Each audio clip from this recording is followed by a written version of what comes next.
Seguimos en los días más felices, el programa de la Juventud Sindical de la CGT, y mientras estábamos discutiendo la semántica alrededor de la palabra enajenarse con nuestro comunicador estrella Mauricio del Forge, vamos a darle comienzo a la editorial de El Amigo Colo Petrizo, que primero te saluda. Hola Colo, ¿cómo estás? ¿Cómo va, Rami? ¿Todo bien? Buen día, buenas tardes, compañeros. Buenas tardes. Buenas tardes. Bien, todo bien, todo bien.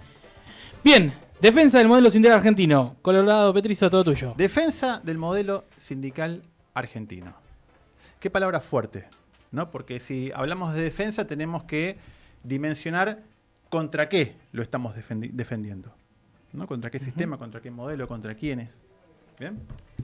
Perón decía un término que me parece acertado: contra los hijos de la receta. Los hijos de la receta. Quienes piensan que hoy, si lo actualizamos en términos modernos, en la planilla de un Excel es donde se definen nuestras vidas, nuestras necesidades, nuestros derechos, lo que nos corresponde, no nos corresponde y demás. Yo traje para empezar... ¿Alguien sabe francés? No. La compañera Menzi, Acá. que está grabando en este momento. Bueno, a ver. Vamos a pedir que se distraiga un segundito. ¿Qué dice ahí? A ver, Steffi, si nos puedes ayudar. Hágalo. Ideas muertas, ¿no? Bien. Está ahí, está en sintonía. No seas malo, Colo. No, pero está bien. Esto lo escribió Sarmiento Juan Manuel de Rosas, ¿no? en 1840. Excelente. Las ideas no se matan. Ahí va. Ahí estaba acertada la compañera. En este caso, si la compañera estaba acertada, ¿qué es lo interesante de esto y por qué lo traigo? La compañera acertó. Esto es un criterio civilizatorio de la historia argentina. ¿Por qué? Porque lo interesante, más allá de lo que escribió Sarmiento, una frase que uno puede estar de acuerdo o no, es en qué idioma lo escribió. Lo escribió en francés. ¿Por qué lo escribió en francés? Porque los que entendían francés, y este es el criterio civilizatorio, los que entendían francés eran considerados civilizados, los que no entendían francés eran los bárbaros. Entonces, sumado a eso, Sarmiento tiene otra gran y famosa frase, es que la letra, si no entra con sangre. La letra, que es la ley, ¿no? La ley entra con sangre. Bien. Bueno, entonces, ¿por qué hablo de estos criterios civilizatorios? Porque me parece que en el momento actual que estamos viviendo, hoy, abocarnos a la defensa del modelo sindical argentino, es menester de todos los trabajadores. En donde tenemos que partir de la concepción doctrinaria, como decía Perón, no que para un argentino no hay nada mejor que un argentino, sino que para un trabajador no puede ni debe haber nada mejor que un sindicato, que su sindicato. Y acá quiero tomar, y me gustaría que lo charlemos en la mesa, la noción de familia. La noción de familia, que es un término que el peronismo acuñó como estandarte propio en los derechos de las infancias, en los derechos de los mayores, ¿bien? En el núcleo familiar, en la defensa del núcleo familiar, y sobre todo que el núcleo familiar, y acá viene lo revolucionario, el peronismo a partir del año 54 lo institucionalizó. ¿Cómo? A través de algo que yo no sabía y me enteré esta semana, que tiene que ver con el bien de familia. Dentro de la ley, la propiedad, que es donde se desarrolla el núcleo familiar, en caso de deudas y demás, está garantizada que esa ley no sea rematada porque es considerado bien de familia. Es donde duerme una familia, donde vive una familia, donde se desarrolla una familia. Eso lo garantizó el peronismo por ley. Entonces, ¿a qué me refiero con esto? Como para tomarlo. Quiero traer a la mesa el debate y lo que significa dentro de lo que es el sindicalismo la familia. El término familia. Vemos la familia sanitarista, vemos la familia de la fraternidad, la familia de judiciales. Tenerlo como bien de familia. El sindicato como bien de familia. Del trabajo a casa, de casa al sindicato. Volver a la raíz. Hay quizás algunos que consideran que pensar en términos hoy en cómo está el mundo de sindicalismo es anacrónico o representa unas minorías y demás. Para nosotros es todo lo contrario.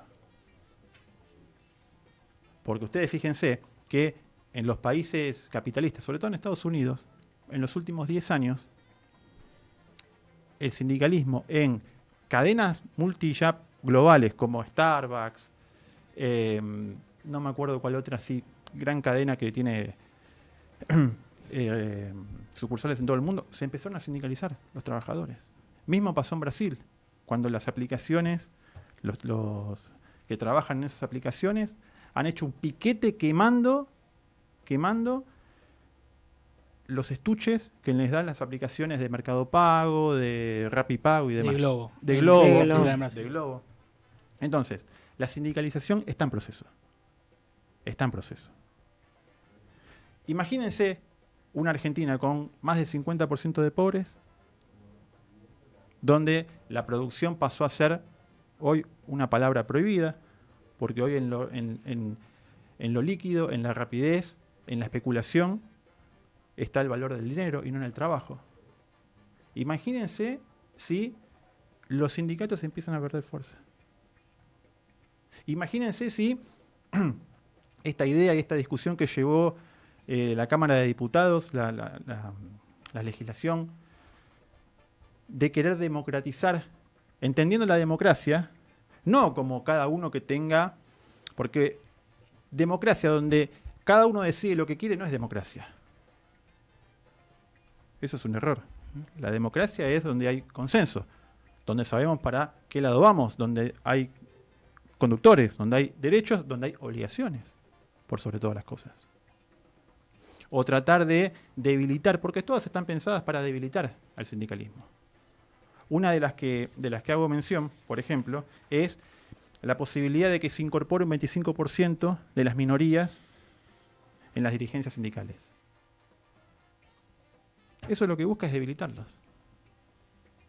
Debilitar el sindicalismo. Como también otra de las leyes que proponen, de las modificaciones, es que no haya reelección en las dirigencias sindicales. Entonces, justo los que lo proponen son diputados, senadores, que tienen reelección indefinida. Entonces, el pescado se pudre por la cabeza. Si realmente quieren transformaciones de fondo, bueno, empiecen dando el ejemplo a los que la sancionan. Esto es como el impuesto a las ganancias. Uno sanciona el impuesto a las ganancias, pero no lo paga. Entonces, ¿de qué estamos hablando? Entonces, lo que apunto acá es a tratar de abrir el debate y de sobrellevar una discusión donde tenemos que tratar de analizar de que hoy el conflicto político está en la ley. En la ley. Porque la ley está. La letra está. Ahora, ¿cuál es el criterio que tienen los jueces? ¿Cuál es el criterio que tiene la policía? ¿Cuál es el criterio que tiene el ejército? El criterio. Eso es lo que está en discusión. Dentro de ese criterio tenemos dos estructuras o superestructuras. Yo no soy marxista. Yo hablo de partido de gobierno, partido de Estado. ¿Bien? El partido de gobierno es Milei. Es el régimen, ya le podemos decir régimen, de Milei. El partido de Estado es la dictadura del mercado. Claro. Contra eso estamos peleando. Contra la dictadura del mercado. Donde caga palos a nuestros viejos. Porque los caga palos directamente a tipos que no se pueden defender. Que ya para el mercado son un gasto. Que ya para la administración de Macri, cuando fue la pandemia, eran los que tenían que morir. Bueno, van a morir los que tengan que morir. Bueno, esa idea de van a morir los que tengan que morir, hoy se está efectivizando. Milei lo logró. ¿Vieron que dice? Milei dice, yo estoy logrando lo que Macri no hizo en 4 años. Bueno, ahí está. Sí, que incluso el propio Macri dijo que su error había sido hacerlo de manera progresiva y no más rápido. Ir despacio, ¿no? Ir despacio, el famoso segundo tiempo. Yo acá, nada, Nico, la verdad que abriste un tema que a mí me parece espectacular, sobre todo nosotros en particular en obras sanitarias, que lo tenemos muy arraigado el tema de la familia. Me parece que el proceso de sindicalización de los trabajadores argentinos tiene que ver también con un proceso natural y me atrevería a decir hasta biológico del ser humano, porque la familia no deja de ser una sindicalización a través de por medio de una necesidad de subsistencia. Sí. Y los sindicatos, a través de lo mismo, gestan un tipo de familia. Sí, y un tipo de unidad también, ¿no? Claro. Ahí me quedo con recién citadas a Sarmiento, cuando habla en francés y se exilia a Francia, creo, a Chile. A Chile. A Chile. Se va a Chile huyendo del dictador Rosas, para ellos, ¿no? Y fíjate que habla algo ahí de la que la ley entra con la sangre, ¿no? Y, digamos, Sarmiento, que se pone siempre en las antípodas de ese siglo XIX de las carnicerías, y que, ¿no? Y evoca, bueno, tenemos que ser, ¿no? La ley 1420, el Argentina como, no la sangre, sino lo civilizatorio. Y eso encierra lo que para mí es lo precursor del peronismo y de la familia y de las comunidades que son las olas inmigratorias que este país sufrió. Y que, no sé, me sale el ejemplo cuando hablábamos de los albores del sindicalismo, de los viejos anarquistas que fundaron, por ejemplo, en La Boca, ¿no? Tenías sociedad de fomento, tenías club de barrio, tenías sociedad de socorro. Me sale también ir a Lanús, donde en Lanús también se formaron sociedad de fomento, sociedad de socorro, bomberos voluntarios. Es decir, la comunidad precede al ser, diría Roberto Espósito, discutiendo con Heidegger ahí, pero la comunidad precede al ser en tanto y el cuanto la comunidad es lo que va a ordenar la vida social y sobre todo la teleología de ese ser, ¿no? El fin último de la comunidad, que quiere decir que es estar en comunidad, ¿no? Entonces hay algo ahí de lo comunitario como ser uno parte del todo, que Perón explica no se puede desarrollar una sociedad si un individuo no se desarrolla, y no se puede desarrollar el individuo si la sociedad no se desarrolla, ¿no? Digamos, de esta comunidad organizada. Y hay algo ahí de la familia que quiere romper tanto el progresismo o el iluminismo vanguardista por un lado, y Milei y estas ideas de ultraderecha, y estas ideas de que cada uno tiene que ser artífice de su destino, de su trabajo, de su guita, del dinero, que deja fuera el aura del ser humano o el espíritu del ser humano, que es el para qué, ¿no? Digo, ¿para qué produce el mercado lo que produce? ¿Para qué nos organizamos en sociedades? ¿Para qué nos organizamos en comunidades? Digo, ¿cuál es lo instrumental? ¿Cuál es el sentido, no? Y a mí me parece que el peronismo nos ilumina y nos trae a esta última eslabón de la cadena, que es la felicidad del pueblo, ¿no? Entonces, ¿qué quiere decir todo esto, no? ¿Qué quiere decir todo esto? Y que es muy probable que la felicidad se dé en comunidad. Y la única forma de sostener la comunidad es que los derechos los cuiden los sindicatos. Sindicato entendiéndolo como 1, 2 o 3 o más personas de una distintas actividades peleando por lo mismo, ¿no?